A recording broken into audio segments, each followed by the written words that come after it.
Hello and welcome back. First thing I want to talk to you today is about Reconstruction after the Civil War. The end of the Civil War took place 1865 is the date we're going to be talking about to start with. And the Lincolnator, we're going to call him the Lincolnator, his name was President Lincoln, just got assassinated. Andrew Johnson would take office and he was a Democrat. And he didn't like the whole idea that blacks would get equal opportunity. He was a racist bastard, okay? And so he didn't want Reconstruction really to go through. He had his own plan that would kind of, he thought would be what he called the black codes, okay? He wanted the black codes to go through, which would give blacks some opportunity, but not as much as whites. And Congress did not like the idea of these black codes, and they said, hell no, we're going to make blacks have equal opportunity. They were radical Republicans, and they wanted blacks to have equal opportunities because they had helped them win the war. They were in the Union together in this war. And so they had said, you know what, we're going to take over. President Andrew Johnson, he vetoed the Civil War Act in 1865, and Congress said, you know what, we're going to take over Reconstruction ourselves. If you don't want to do it, Andrew Johnson, we'll do it. So that's what they did. They took over Reconstruction. So from 1865 to 1877, Reconstruction took place. Blacks, some would say, got more opportunities during those years than they ever had, and even than they do today. Okay, they were in office, they held senator positions, they held Congress positions, they got the same opportunities as whites. Okay, they got to vote, got to make good money, they got their own property for a little while. It was 40 acres and a mule. General Sherwin, he was the guy, and he got 40 acres to each of these black families that was in the war, that was in the Union with them, and he gave them a mule. Okay, well, Andrew Johnson actually took that back, took that land from him and said all the federal land that was given to Sherwin land, that's given back to the original owners. Because remember, he was a Southern Democrat. He didn't like this. So he eventually got vetoed, right? He got vetoed because he violated one of the laws that said you could not take a person out of office, and he took that person out of office. So Congress said, you know what, we are going to impeach you. Okay, so that he got impeached. Not, I think I just said he got vetoed. Yeah, President Johnson got impeached, and they ended up not taking him out of office. But a couple days later, after his impeachment, they asked for their new candidate, which was a Republican. His name was Ulysses Grant, and he was the next president to take office. But what happened because of this Reconstruction? What backlash happened? That would be the KKK. Okay, the movement known as the KKK came around as a response to this Reconstruction movement. The whites in the South did not want the blacks to get equal rights, and they said, you know what, a lot of them in like South Carolina, it said that all men in South Carolina joined the KKK, all white men. That's crazy, right? So that tells you how many people were involved in this movement. In the South, pretty much, if you were white in the South, you were involved in this movement. Okay, and so they did not want blacks to have equal opportunity so much that in 1877 the Democrats took over and they gave them, or they ended Reconstruction. Okay, with the end of Reconstruction in 1877, there was new legislation that said you had to be able to read to vote. You had to be able to pay if you want to vote. And so the amount of money was too much for them to afford, for blacks to be able to afford, and a lot of blacks could not be able to vote because of this new legislation that came out. Now, what happened? Expansion happened after that. The 15th Amendment came out. Ulysses Grant passed the 15th Amendment, which forbid any state from denying suffrage on the grounds of race, color, or previous condition of servitude. Unlike before, this guarantee applied to northern and southern states. Before, both the 14th and 15th Amendments were ratified by 1870, but contained loopholes for evasion. States could impose voting regulations based on literacy, that's what I told you, property qualifications, which still would exclude most African Americans. And then we go to the Gilded Age, which lasted from 1870 to 1890. Okay, and during the Gilded Age, railroads had connected the east to the west. By 1890, there was 5 transcontinental railroad lines. During the 1870s and 1880s, big inventions had changed the lives for all Americans, and for the world for that matter. Thomas Edison invented the light bulb, the motion picture, and electricity. And Nikola Tesla invented the electric motor using alternative currents. People like John D. Rockefeller and others owned monopolies. John D. Rockefeller had a monopoly on Standard Oil. There was no regulation on the capitalist during this time. We had an uncontrolled economy, uncontrolled capitalism. There was an expanded West. With the help of the federal government, they forced Indians into labor and put them in missions in California. They helped establish a pattern of large agriculture land holdings. This is a part of the reason why we have so much agriculture today in California, because of this forced Indian labor. Mexicans would come through Texas and go to California. A lot of them settled in California, and they were forced into cheap Mexican labor. There was also cheap Chinese labor, and eventually in the late 1800s, the Chinese were excluded from coming to America. And in California, they helped establish this large agriculture. The federal government acquired Indian land by war and by treaty, and they administered land sales to white farmers and to railroad companies, to mining companies, to help expand industrialization. In the 1890s, there was a movement, 1890s to the 1900s, called the Populist Movement. And populism was in response to these capitalists that were controlling pretty much everything. They were controlling the cost of everything. A lot of farmers had lost their homes due to this. They were in the 1890s, millions of farmers joined to form the populist movement in an attempt to rescue the government from these corrupt capitalists. Falling agriculture prices had happened due to rapid expansion of the production. There was a glut of cotton on the world market that drove the prices down and caused farmers to resort to sharecropping, which wasn't good for blacks or for whites. Okay, this wasn't good for anybody. Sharecropping drove the profits down for everybody because they had to share their profit. Populism ended up failing with the campaign of William McKinley, who won the campaign in 1896. He beat William Jennings Bryan, who was the populist candidate.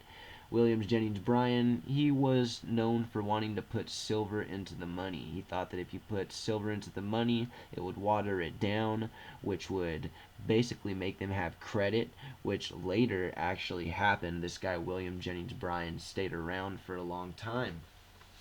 Okay, and so in the 1900s, we get the progressive movement, which lasted from 1900 to 1916. March 25th, 1911, a fire broke out at the Triangle Shirtwaist Company in New York City.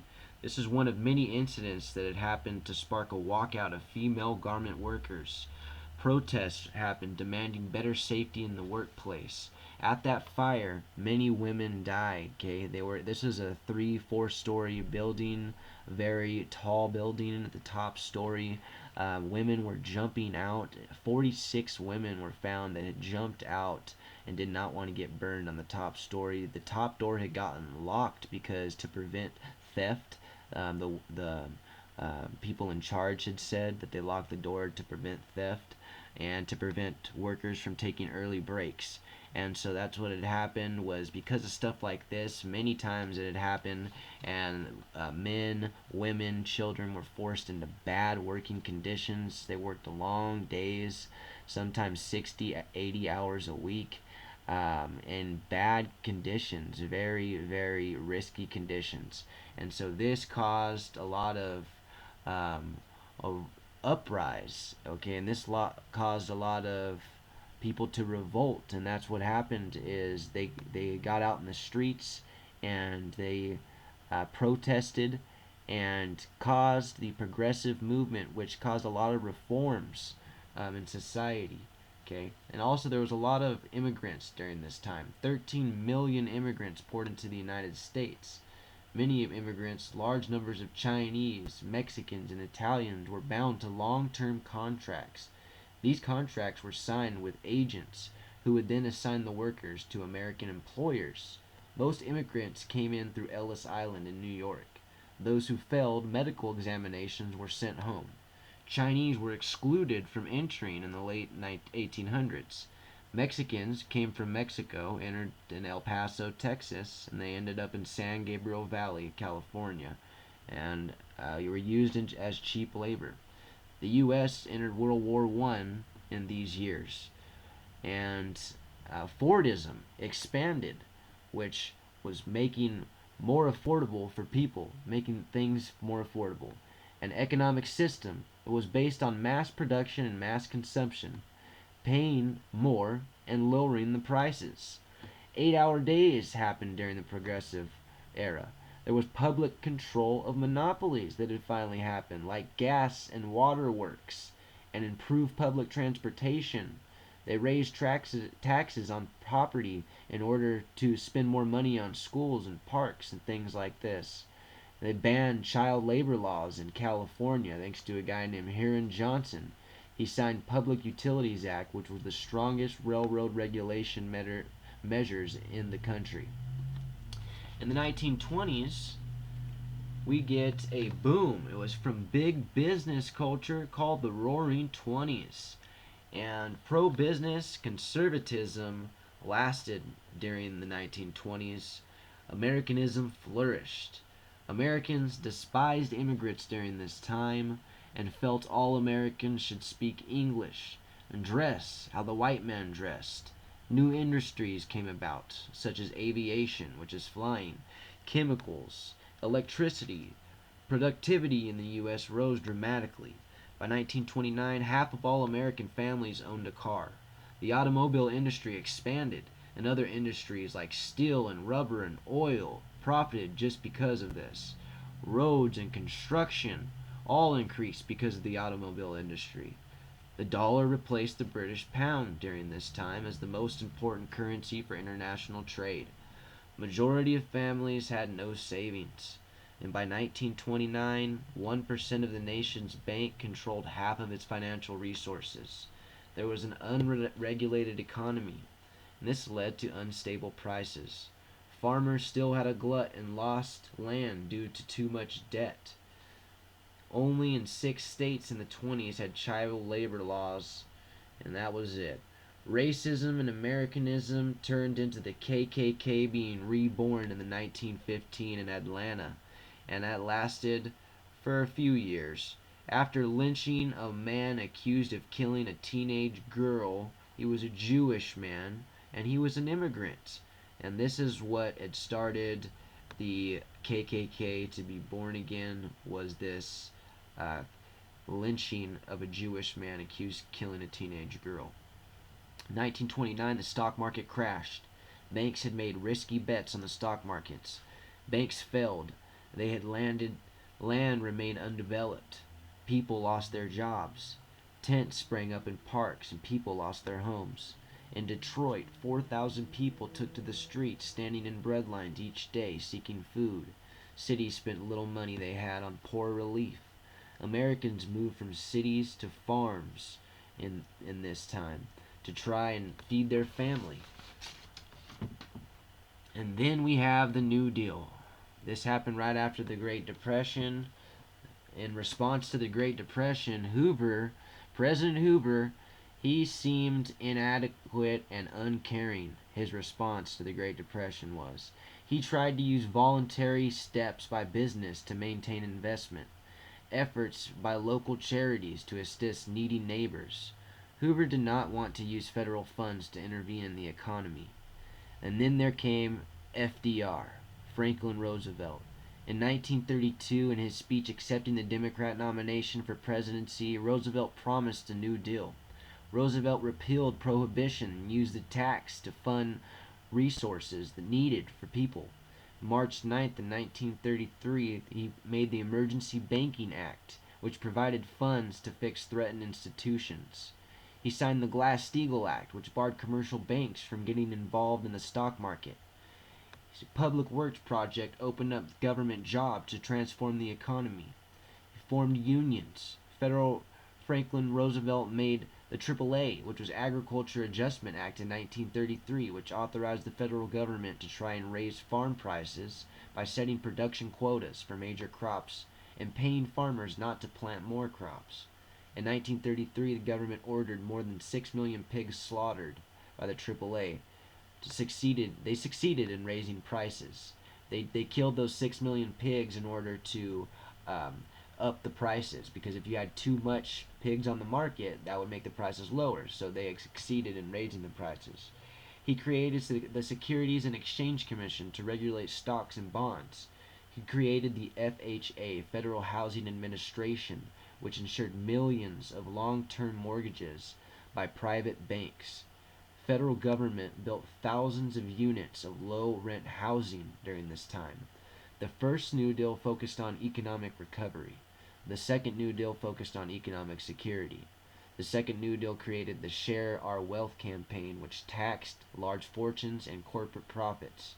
He created the Rural Electrification Agency, which is the REA, which was to bring electric power to homes that lacked it. He also signed the Wagner Act, which hired 3 million Americans in every walk of life, which changed the physical face of the United States. There was thousands of public buildings that were brought up, bridges, 500,000 miles of roads that were constructed, 600 airports were made, and sewage treatment facilities. Much more was made during this time. Thanks a lot. I hope you enjoyed this program. Thanks for coming to my channel. I hope you got something out of it. Please like and subscribe. This was my presentation from 1865 to 1940. You have a great day.